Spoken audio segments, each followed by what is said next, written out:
Up is a presentation by the U.S. Environmental Protection Agency on work in the Delaware watershed. We have two speakers tonight, Miles Bartos and Carl Pellegrino. You guys are up. You barely even sat down. Well, that's all right. Yeah. That's good. Is there just mic general in the room? Or do you need to? You're good in a where you certain are. area? I'm gonna put the presentation up here and give you a Fantastic. pointer to go. I'm just gonna ask everybody on Zoom. We won't be able to see you while the presentation's happening. So just keep questions till the end or put them in the chat, please. Okay. Yeah, it's not intro music. Did you I feel like you should be walking out. You made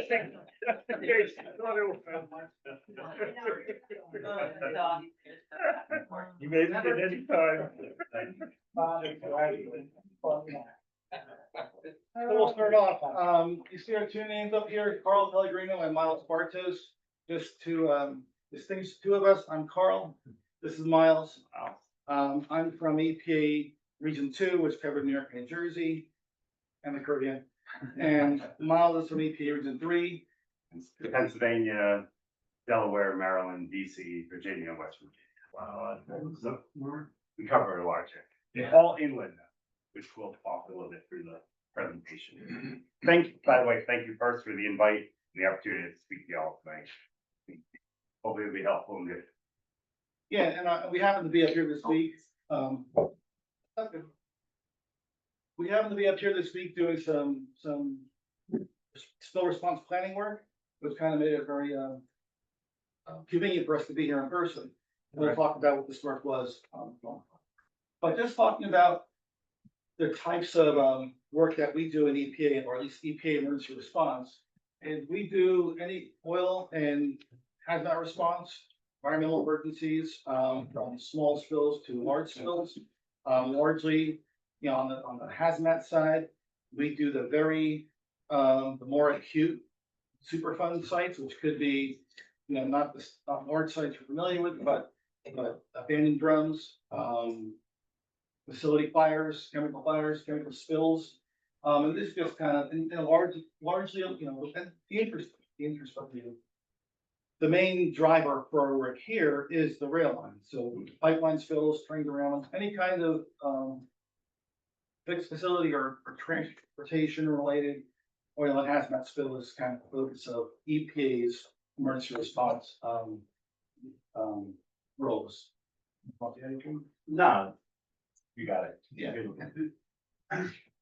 That's what we do. And then there's a structure that we kind of work under, and kind of just as you would expect, kind of flows, national to regional to local. So, just our top bullet talking for regulatory requirements, there are requirements for the federal government to be involved in spill preparedness. Like Miles had said, most of, so not really on the slide here, but EPA focuses on what's called inland zone planning. Coast Guard leads coastal zone planning, so all the marine spills are handled, whether it's Great Lakes or offshore, or even some major inland rivers. Those are handled by the Coast Guard. The Delaware River, for example, is the demarcation between what defines, for pollution response, inland and coastal, is Trenton, the Trenton Bridge. So everything that is in the Delaware River upstream of the bridge, starting in Hancock and further, even east and west bridges, that's all considered inland. Downstream of the bridge, River and Bay, Greater Philadelphia, that's all Coast Guard. All that's spelled out in the national plans, which is the blueprint of federal response. At the regional level, and now we're talking regional, EPA regional. So again, Region 2, Region 3, and other regions throughout 10 regions of the country. We have regional emergency plans, which are joint plans between EPA and Coast Guard, both inland and coastal for those regions. It's broken down further into area emergency plans, and in coastal in the coastal zone, each of the major ports or discrete planning areas. So Port of Philadelphia, Port of New York, and again, all around the country. On the inland side, each region kind of defines what our inland planning area is. And both both Region 2 in New York and Region 3 in Pennsylvania and beyond, define our area planning areas as multi-county areas. And I'm not sure if it's the case in Region 3, and Region 2, we'll define our sub-planning areas as the DEC regional boundaries. So, so along the upper Delaware, there's part of DEC Region 3 and DEC Region 4. But again, they're multi-county areas that we kind of focus our inland planning on. And then just to jump in for Region 3, we have all the states in the district. So every county within that's inland area for us, right? All the inland side is not on the coastal. Virginia has a bunch of coastal zones, that's obviously on the coast. But every county within the region is grouped into where we have sub areas. So counterparts of myself, other OSCs are assigned to those areas so they can get more face time with the locals, right? It's not possible for me to know everyone's name in every county and every state that we have. So we have 14 sub areas that are within the larger plan that allows them to go out and do outreach and do planning with those folks. Becomes more efficient. You get those personal relationships, right? I know someone's name before we go out.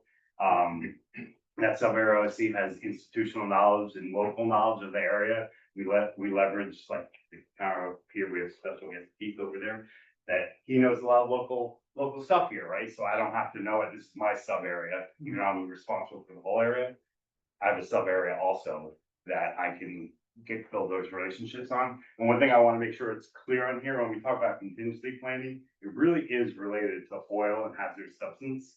So there's a whole lot of contingency planning that could happen, right? For emergency police routes and shutting roads down in storms, stuff like that. We are specific to oil and hazardous substance. Carl probably gonna go in a little bit, it kind of ties into other contingency planning efforts, but we're specifically for oil and haz substance. Yeah, and that, that's the planning that is kind of led by, the federal government, either EPA or Coast Guard. But we do, but the overall blueprint does tie into local emergency plan. So, so there's also kind of, and for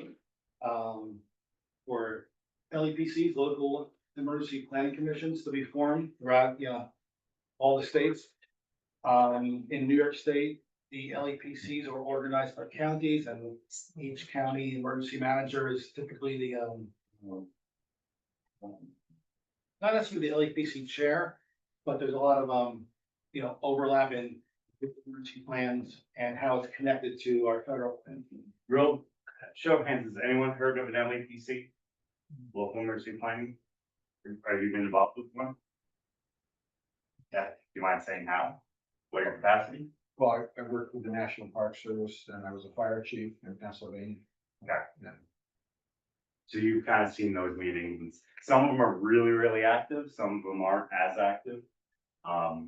We try to facilitate more action than not. And the goal too is going to that last bullet. The goal is too for our federal police plans. They're not intended to be EPA response plans or Coast Guard response plan. They're intended to be this broad community response plan that builds in any kind of, and I say response, I file the same, that's, oil spill and hazmat emergency response. So any entity that has, the response plans, we're part of our planning is to, time coordinate with those plans that are in place.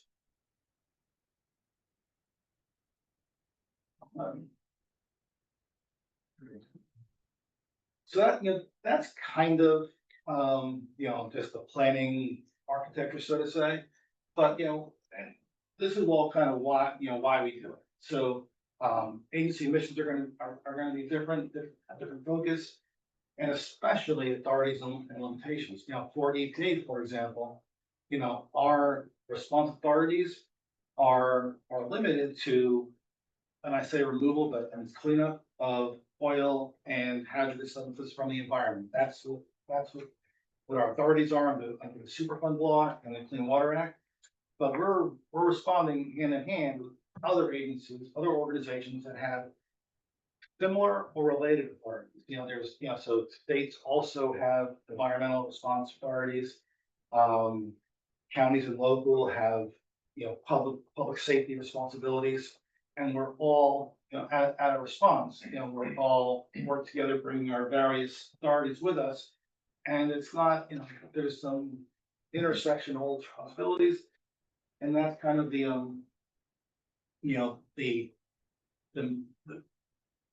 purpose and the main driver of joint planning. So we're not so we're familiar with who we're responding with and what, their authorities, their interests are, and their scope of what their mission is, because, we have our mission and, for responsible authorities, and they're gonna have some overlap, but differ greatly in some cases with, authorities of other organizations that we're responding with. And no, to me, this is one of the most important slides from tonight. It's really about those relationships and knowing people. I already mentioned it once about knowing your name, right? If I know what you can bring to the table, you know what I can bring, and we both know what we might not be able to bring, like, I'm not worried about solid waste. If there's a spill like debris, right? We have no authorities to clean that up.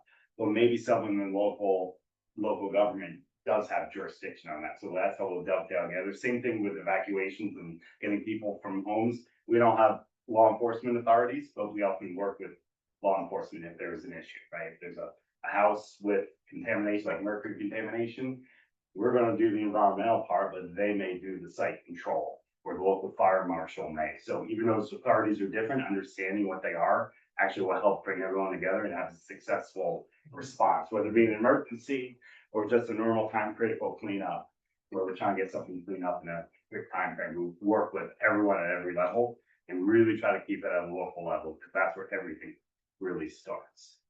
So I think we should maybe pause for a second. Does anyone have any questions? Did we say too many words already? Too fast? I don't think we used any acronyms yet, which is pretty impressive. We can do a rapid fire at the end if you want. Run down the list. I have a kind of big general question. So you said you're gonna do environmental cleanup. So what does that mean? So probably the easiest thing is, I'll give you a couple of examples, right? So I have a site right now and I'm getting ready to get funded down in Boyertown, Pennsylvania. It's a field that's got a bunch of lead in it, and we think it's got some other stuff like PCBs and asbestos from a scrapping operation. They operated illegally, sold the property to a guy. Now he's digging in the field and he's finding this stuff up. So we're doing an assessment. We're gonna fund a cleanup where we're doing a hog and haul of the dirt. Pull the dirt out, properly dispose of it, backfill to restore. Another site, abandoned drums in a warehouse that down, it wasn't mine, I helped with it. Warehouse full of drums, found it, the local fire marshal found it, called us, do an assessment. We went to get access from the person, because we are the federal government, we can't just go on the property, we need access, we can do it through a court if needed. Well, we went to get access, he's like, oh, come back on Monday, I gotta get the key. That night, Friday night, the place went up in flames.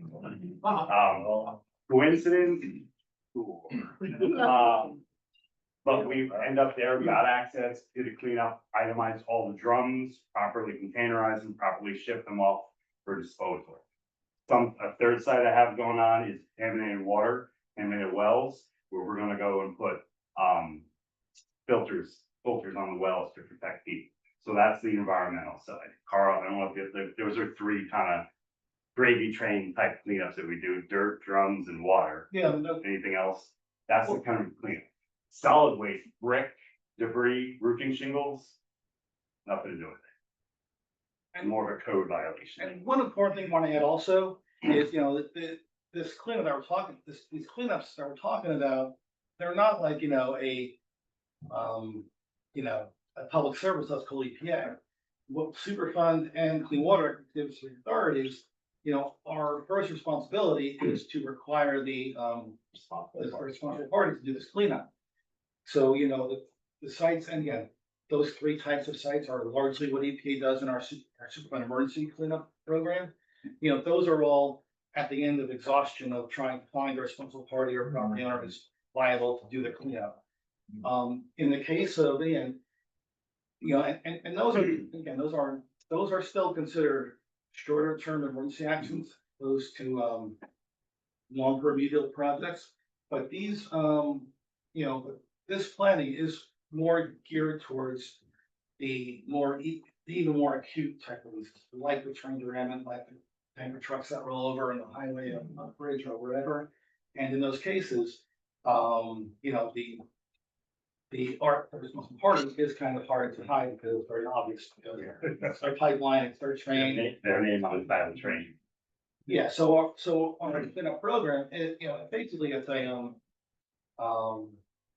it's really like, an enforcement program where our requirement where the stores are required to clean up, and if they don't, EPA goes start can act in their stead and then fight out in court where costs are coming later on. So I guess that's the only thing I would add is that, environmental cleanups it ranges from spills to, acute immediate spills that happen like, in an instant to these chronic sites that meet the criteria for an emergency cleanup. And without getting into the mundane details, there is a blueprint of how we evaluate this. We do evaluate it on risk. So the greater risk, greater the quantity, the more pressing it, that might be emergency response. Some of the other stuff, we have a little more time to try to encourage the RP to do it. And there's a whole bunch of authorities, like we can get them enforcement actions to make them do it. Whole bunch of stuff behind, but generally emergencies, time critical though, and then we plan maybe for emergencies, so we're not changing bids as far as when it happens. Which we'll be talking about soon about what we're doing specifically in the upper Delaware. Yeah, so this slide kind of is, it's not really a summary slide, but it kind of does just start at the broader level and drive down to what we are doing here in the upper Delaware. So again, the planning is, we have a national structure and we kind of come together amongst our various agencies, kind of, plan around our authorities, limitations, what our jurisdiction is, building the relationships. But now we're getting to here, the upper Delaware effort. And, so as part of our Miles and my introduction, we spoke about, where we're from, region 2, New York, and region 3, Pennsylvania. So we each have responsibility for planning in our region. We also have the National Park Service who plans, for Park Service, whether it's the Water Gap or the upper Delaware here. They're responsible for whatever the boundaries of the Delaware River are. But it's both. So we're all planning, together, where it's Park Service has the whole river, and then Miles and I each have a half of the river, and we kind of together to do the same, to work collaboratively to come up with, the same plans. So in the upper Delaware, there is a Park Service response plan. We're working with them to update their plan as well as updating our plans. EPA, IAC plans, Inland Area Committee. That Inland Area Committee is the group we formed on the inland side to develop, review, and come up with our inland plans. And multi-regional plan isn't really a specific thing, it's just that we're working together. So two halves of a river make a whole river, and that's kind of, how and why we're working together. And again, because when you get to the last part of my guys, for now, when we talk about developing what is the actual, all these plans, what's the actual tactical, what does the plan say you're gonna do? And the goal is that whether it's Region 2 plan on our half of the river, or Region 3's plan, or National Park Service, it's all gonna be saying the same thing, which are what these GRPs, that's an acronym that's it stands for geographical response plan, and it's an actual response strategy, and that's kind of what we've been working at, during this week. So again, let's just talking more about the overall planning efforts in the Upper Delaware. National Park Service has a spill response plan, of course, and as I've mentioned, it consists of both sides, both halves of the river are part of Region 2, Region 3. Kind of leading to our EPA emergency plans, and again, it's the regional plan, it's our area plans. And as a component of those, we're developing these geographical response plans, which we'll talk about. And that's kind of really the substance of, really kind of what we really want to talk about. I don't know if this is the time to ask, are you monitoring like the Cortez landfill Superfund site as part of this? No. No, okay, thank you. That's the Superfund site, but yeah, that's kind of on its own, that has its own, Okay, own. thank you, that's not part of your program. So we are in the Superfund program. Mhm. We do the removal, if it's a listed Superfund site, that's a different portion of Superfund, that's a remedial side that we have help with, Okay. but when something emerging that needs immediate action comes up. So it's within our family, Mhm. but That's a very good point. yeah, it's within our family, but we don't necessarily, like, if the MPL, we call it Big S Superfund. It's not us, we're the OSCs, the remedial project managers would do that. Those are the long 20, 30-year long projects. We do the shorter, more acute stuff.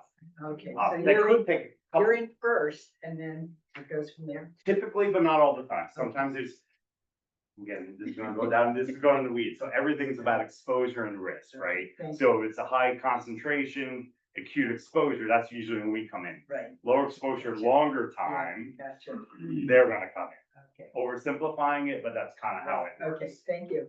And we may be requested from our remedial site counterparts to come in and do a specific thing with our tools. So we do, it's not like a brick wall, it's kind of like, but there's the long-term cleanup, we're focusing on the short-term cleanup. But wherever any of our the tools and resources that we have will be appropriate for work on a bigger Superfund site. That's part of the process also. Okay, thank you. Okay, so now, It starts. so now, driving down specifically to this area here, the Upper Delaware, we started this process, I don't know how far along June 24th is, a couple months ago, a little more than that. We held a tabletop exercise at Sullivan County Emergency Operations Firehouse in Swan Lake. And what we had done in order to begin the process for this week is we brought in the appropriate response partner agencies, County Park Service, as well as Fish and Wildlife Service, DOI. And we kind of had a scenario, and the scenario for that particular exercise was a train derailment at the Bridge of Narrows. And we just played out, here's a scenario, here's the rail car has here's how much released and what it's gonna impact. And we went through these series of questions, again, for the purpose of this collaborative planning. So who are you calling? Who's calling you? When we get this call, what are you doing? What are your actions? And then who are you passing on to? Again, this is, between, inclusive of the rail line, the rail company who was there, the county, on through to the federal participants. What information are you going to share, with each other? And specifically, what's your authority and focus? So what skin do you have? And just, you saw some of these bullets before. Really, the point is we got all these different people in the room, right? You just look at something as simple as fire and police, right? If you have a fire, you're going to call the fire department. If you have a plumbing permit issue, you're going to call the plumbing department. They all have different focus to what's important to them, right? Park Service may have what's important to them. We have the environmental side. The railroad wants to open the rail line up, especially the big one. That's money. You have Fish and Wildlife Service. They're worried about endangered species. We all have to be able to work together to be able to get it cleaned up in a timely manner, but in an appropriate manner that all the interests that we can get met are met. So we're trying to identify all those things in a low stress environment, right? It's in a room sitting around. Lori was there. You're actually spotlighted in a photo in one of them. We made sure we got you in it. Just to go through those, what are the populations? What about, anyone think about downstream, 60 miles downstream, there's water intake. We want to make sure they're notified. Trying to identify all those things in planning so we have a good starting point for when we get out there. So, go ahead. Oh, yeah, and that's just kind of all like, sketching it out on a blackboard, so to say, not literally, but figuratively. And that's what that was all about, to kind of help inform what we're doing this week, which is our field visit, to actually, come up with, again, so to protect the species, to protect, intakes or whole populations, where are they and how are you gonna protect it? I guess specifically with oil spill booming, where are you gonna put it? Where can you recover? Where can you get a vac truck to? Where can you get people and equipment to deploy to? Where can you put temporary, storage tanks to store recovered oil? All those questions that are kind of, use the term kind of gamed out during this tabletop to do some actual, take on there, this week and physically visit all these locations on the screen, and more to come up with what our specific, hands-on equipment strategies will be. So that was June 24th, again, a little over 2 months ago. This is kind of, this is that meeting, the June 24th meeting. These pictures were both from today or yesterday or maybe Tuesday. That one, this is one from when we did the Delaware water deck there. That far one. Okay. Oh, yeah. Basically, we took that and we literally, please jump in if you have any other memories of what we did. We had maps of the area and we broke everyone in a room. Naturally, people sit together, right? Your friends. So they're all at this table. We count all 1, 2, 3, 4. So we integrated the groups. Yeah, you're talking to somebody you didn't know. We gave them maps, we gave them the scenario, and then we asked specific questions. And then they had work sessions that they sketched out on a map. Hey, here's a place we can stage. Here's a place that we could put boom in. Here's something we want to protect, whether it be a cultural resource or endangered species. And from that's when we went out and we looked at all these areas and talked about what type of anchors can go on the bottom of the river, right? It's different if it's mud or it's rock. What type of anchor may hold. Are the bridges, can we get rope or something around the bridges to tie off? What about on the banks? They're historic, like obviously there's a lot of stuff up here, right? That cultural significance we want to protect. And we flew a drone too. Flew a drone up and down so we can get good overflights to see rather current overflights. And lots of photos and lots of notes. Thank you for the nice weather, by the way. It's a very enjoyable week of work. And I think we beat it too. Yeah, we did. And we did have Coast Guard up there too, I should say. So Coast Guard, we can fund Coast Guard, the strike team, they're a specific asset that's got a lot of experience with booming strategies, angles of collection, where we can do collection to use as a starting point for these plans we're putting together. Actually, I already talked about that. I got ahead of myself, Carl, sorry. Yeah. But yeah, private and public access, that's another big thing, right? There's a lot of liveries up here and there's a lot of public accesses that we would get in and we try to work with people if something did happen, hopefully it didn't, hopefully it doesn't, but where we can put our stuff. Like Carl already said, there's a ton of equipment, big vac trucks, big Conex boxes for storage, rain for rent trailers, like a whole bunch of stuff that we need somewhere to put it. Strategically located, doesn't help if it's across the river and the collected oil is on the other side, so. Yeah, access is key. And for public and private, public or private access, so when we did our surveys this week, we only looked at the areas that are publicly accessible. with the understanding that if there were an actual spill, we have to kind of work with any of the libraries to get down to the water where they are. That would be something that, that'll be part of our plan. We wouldn't have, burden them with coming down and flying drones in the area. We know where they are, we mapping those out, those locations. With the expectation that if the actual spill would get there, they'd be very accommodating. Pause one more time. Any questions yet? No questions? No one's sleeping, so that's good. Excellent. These plans that you're, putting together with partners, geographic regions, are they publicly available? They will be. So, and talk about the process in here, but basically what we're doing is the core group that's going out, we're collecting, we're gonna put a draft one together.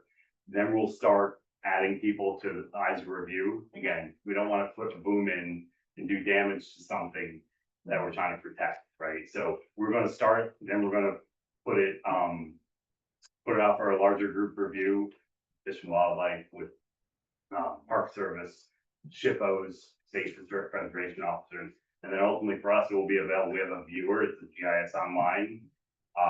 It'll be on there and will be available that public can have it. We don't have specific resources protecting on there because we want to be mindful of that, but yeah, it's a public thing. We actually want it to be available to like local fire departments, because guess what? I'm only 2 hours from here, a little over 2 hours. I'm not gonna get here faster than the fire department in their boats or any other local resource thing, so they have a plan that they can start. Also, I think it's key to know right now, like, it's a plan to start, it's not the end all. Because right now, the water's really low, the boom would be set different than if it's running, what's a high level? 8 feet, whatever, much higher than that, right? If we had, so you have to be able to make adjustments, but it's a good starting point. What resource do you work, where you can put it?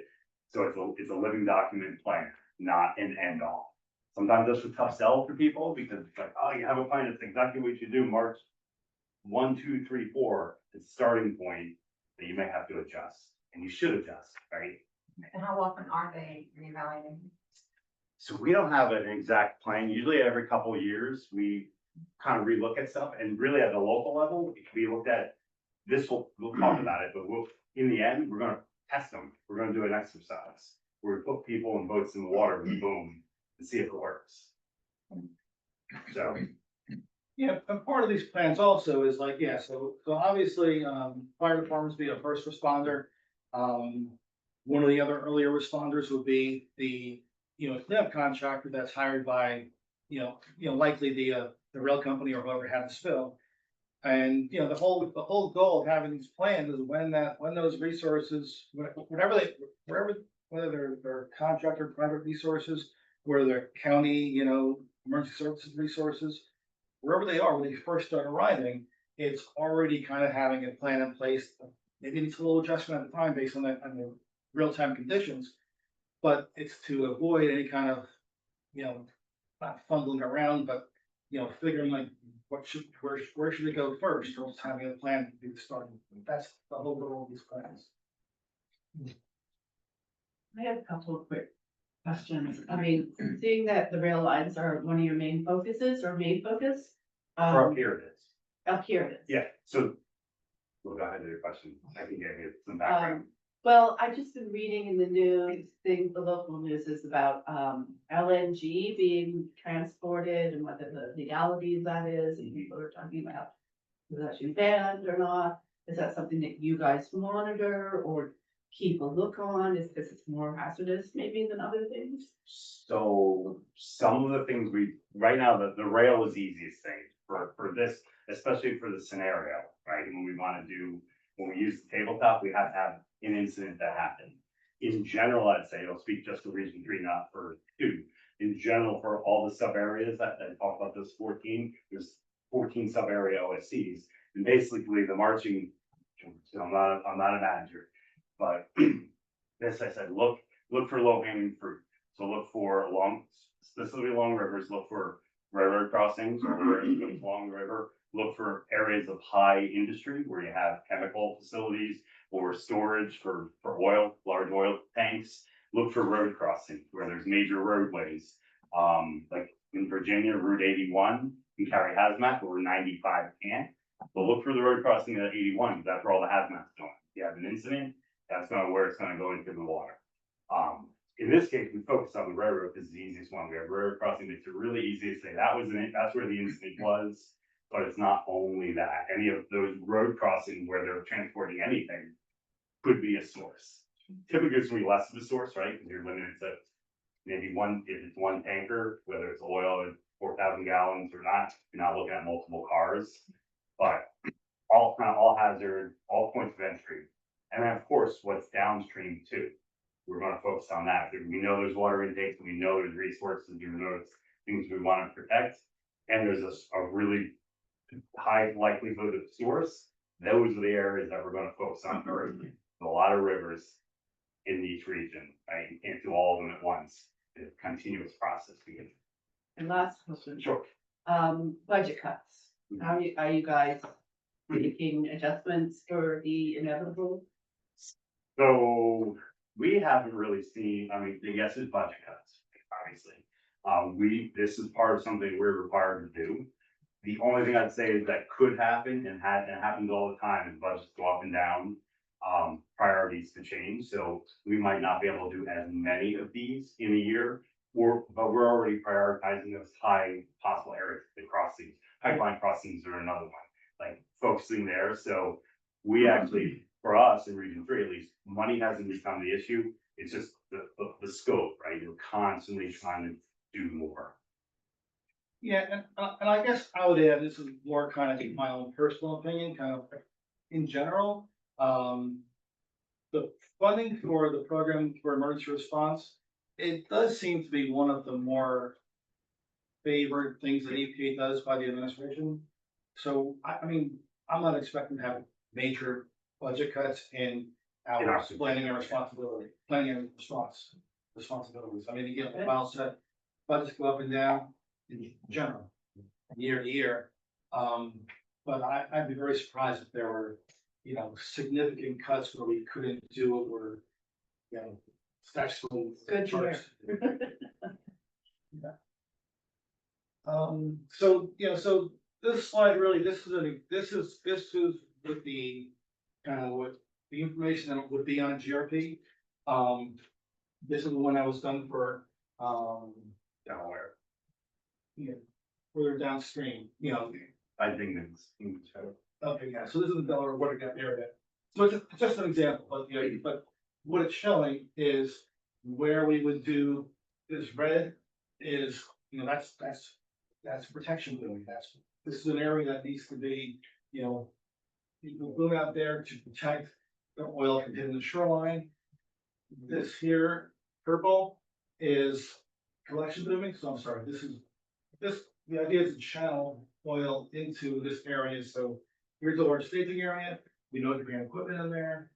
The oil comes downstream, north to south. Those two yellow lines are what's called deflection booming.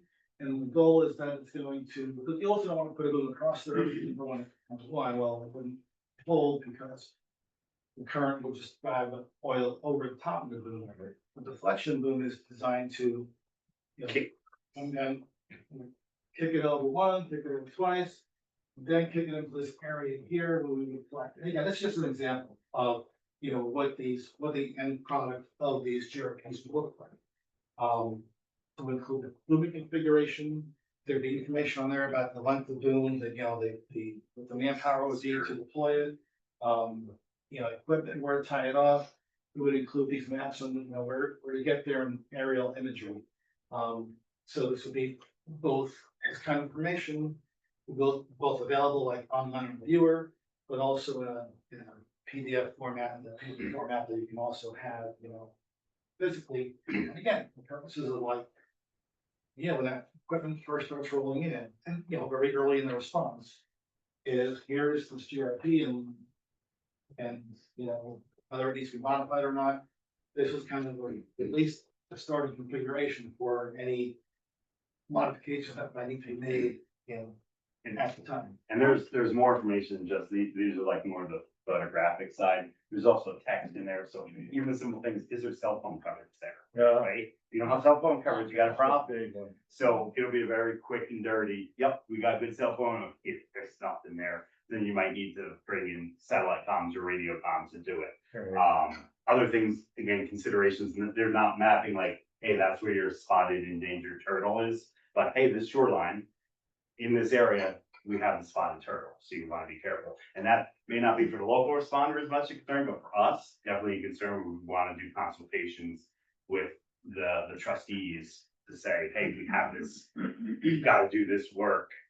How do we do it without doing it, taking and destroying that resource, whether it's cultural, historical, or threatened endangered species? Does this happen does this happen at the onset of a spill or derailment, or is this something that's there, you're saying? Oh, deployed after the spill, After, yeah. I mean, okay, I'm Rose Beyond, I live up the street here. This river moves really fast, by the time anyone gets there. I mean, tempting that river's gone. Well, it depends how much there is also, Yeah, Depends on what, how, how much is spilled, where it is, and again, so based on where a spill occurs and how the volume that's spilled and where it's gonna go, yeah, the initial, assessment would be how far is this, because also the distance away that equipment is gonna be, is part of the plan also. So it would, the response time is folded into where where the strategy would be implemented.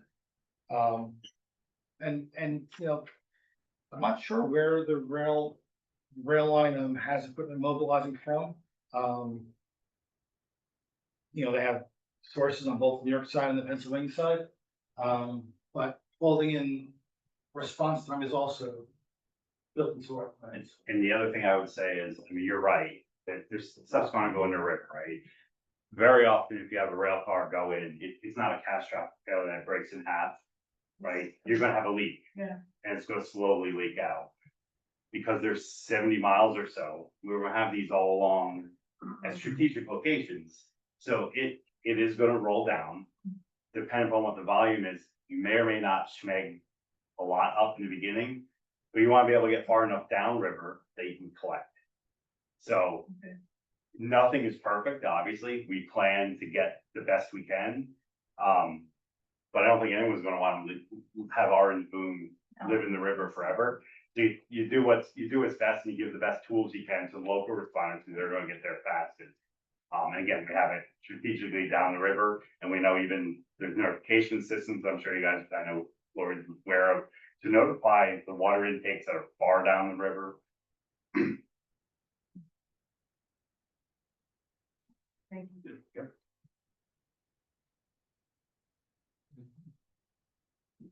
So generally, yeah, this is just so this is all what we've collected going, up through today this afternoon.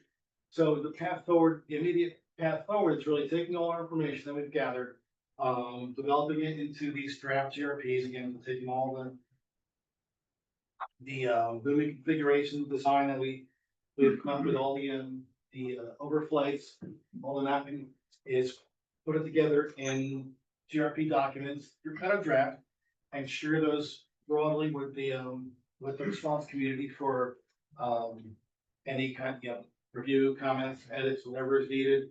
We recommend a change in the plan. And ultimately, we would be actually testing things. Testing the plan means having an exercise. We have contractors, we have more local equipment, and we deploy it as our plans say. This is how we deploy it. And we, again, test that ability of the plan, where the ultimate outcome is, these will be part of the park service plan, be part of the inland area plan on both sides of the river. These will be the strategic plans that are fitted to the really the community plan, the area strategic plan. So that's the outcome of all this project. I think we probably did about little short of 20 locations. Yeah. That's 70 miles. Yeah. And, developing all of those, having them built. And that's all the public, like, again, ultimately, we'd like try to get some private locations on it. It wouldn't be our first place, but we're not the end point, is what I'm saying. We did all in public, so we continue that to which. Yeah, so I mean, that's the general outcome of what our planning efforts have been, always the planning efforts. Part of it also is just the engagement aspect, which is our tabletop exercises, are even being here at this meeting, kind of, introducing ourselves and what we're doing here. Because again, part of our area planning, process is, our goals is to engage whoever organizations are part of the response, that's local level, county, state, federal. It's doing that engagement. That's kind of what we're here for, this overall project, and also here to. All right.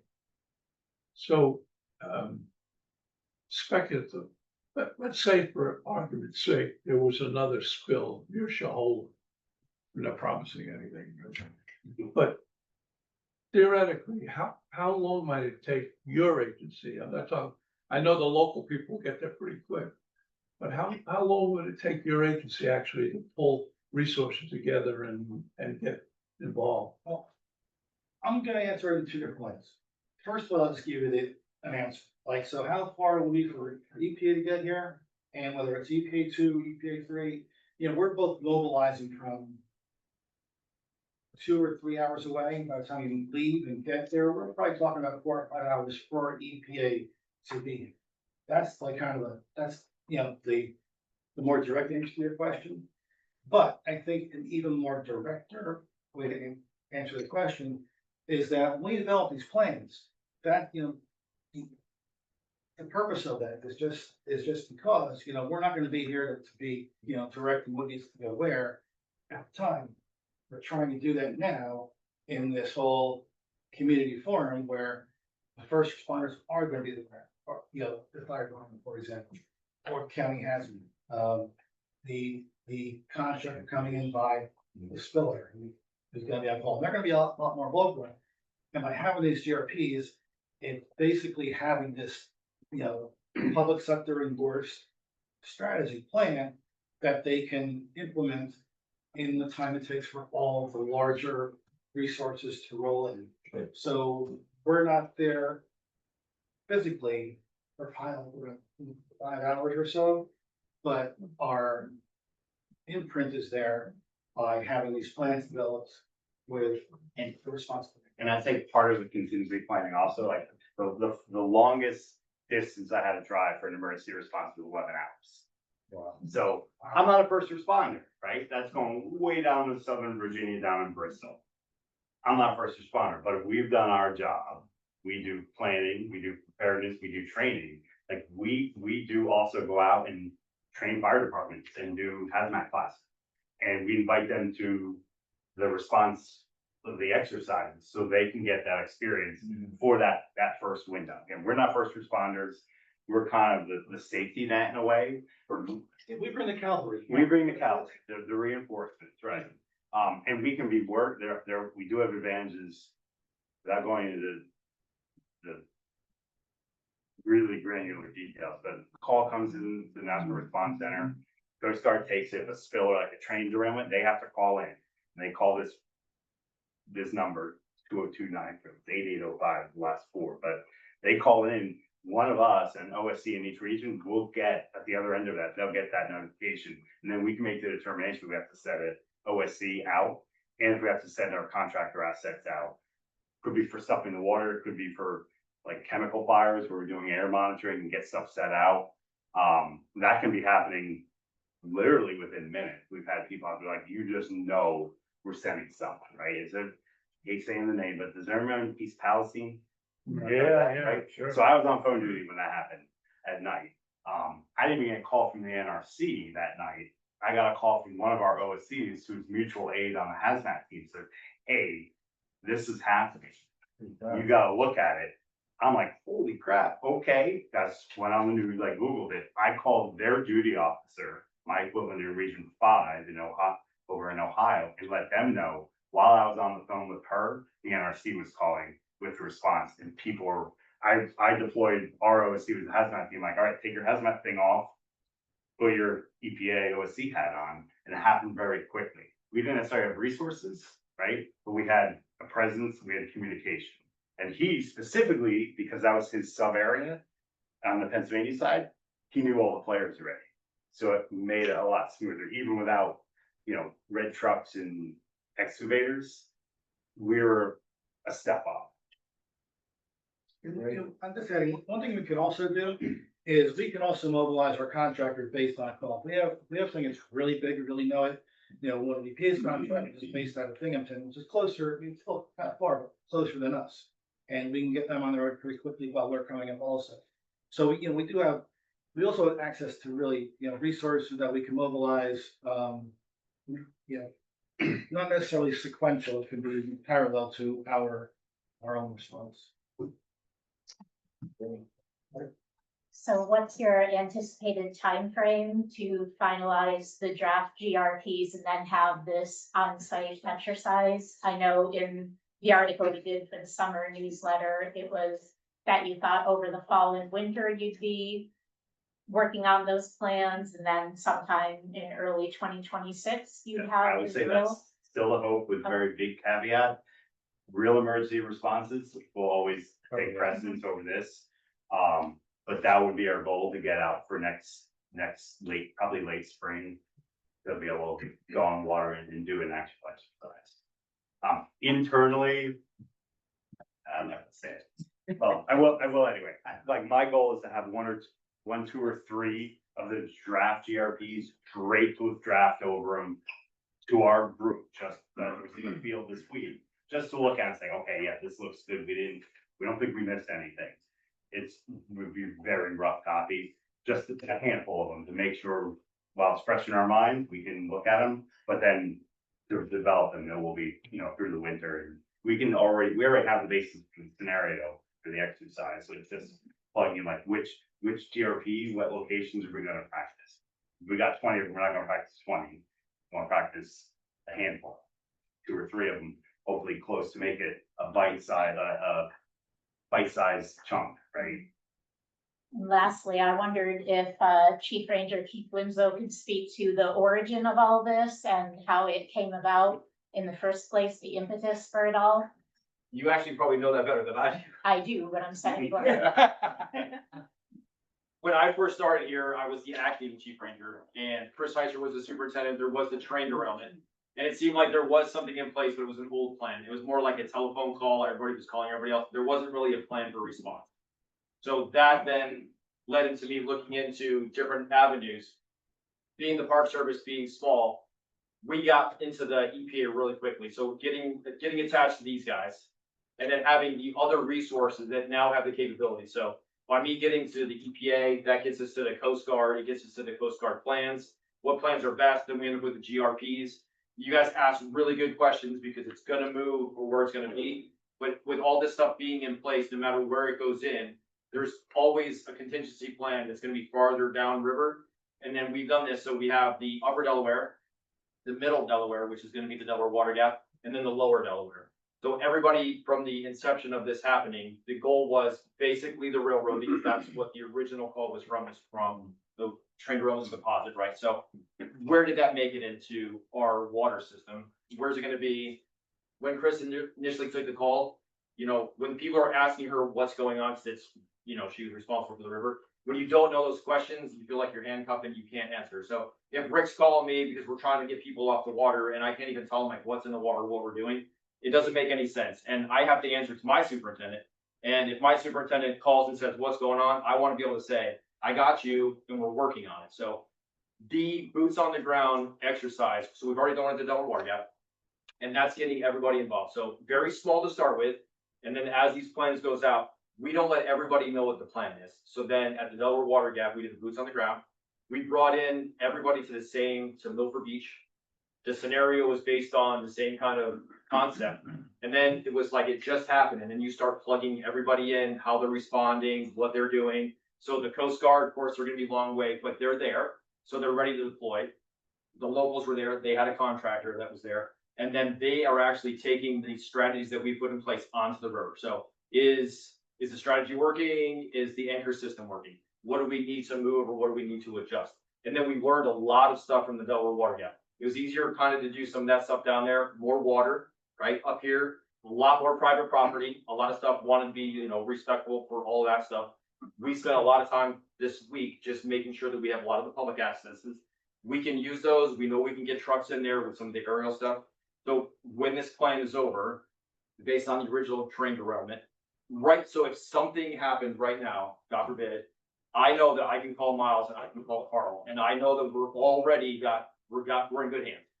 We have enough of a relationship, so like I might call Miles on something that I have, and Miles is like, not mine, it's yours, take it back to wherever, so local has it, right? Or he's like, no, that one's bigger, local's responding, he takes the call, and I know that they're coming behind us, but the point is, we're the community and it's our river, right? So we have visitors that are gonna be in the water, they wanna use it, we want them to keep coming, so if something goes in the water, they're our priority, but we need to make sure that we get everything that's out of the water so we can bring those visitors back. So by doing this, doing the scenario, plugging in the fire departments, should just be a plug and play, like Miles and Carl have been saying, everybody knows everybody. We've already done it at least once, because the worst time to do it is for the first time. So once we get there, at least everybody has an idea, like, who's in charge, who's paying for it, right? So we cover all of that stuff, so everybody has an understanding. The last meeting that we were at with you, everybody has an idea, and everybody has like the hamster wheel, right? So the fire department's over here, the police is over here. We're just trying to bring all those hamster wheels together. So that way everybody's kind of like working together to be efficient, to make all that stuff happen in Florida. Did I answer your question? Yes, Absolutely. very well. That's all. All right, well, thank you very much, gentlemen. Thank you.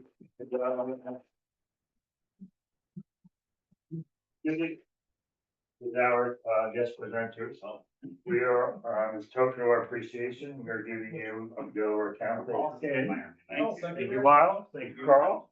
Thank you. I appreciate the presentation. It was excellent. Thanks so much. Yeah. Please, We'll see you around, I'm sure. Lori's got our number, so Yeah. please reach out if you have any questions. Right. Well, we'll be curious for sure after you do your next exercise, Delaware.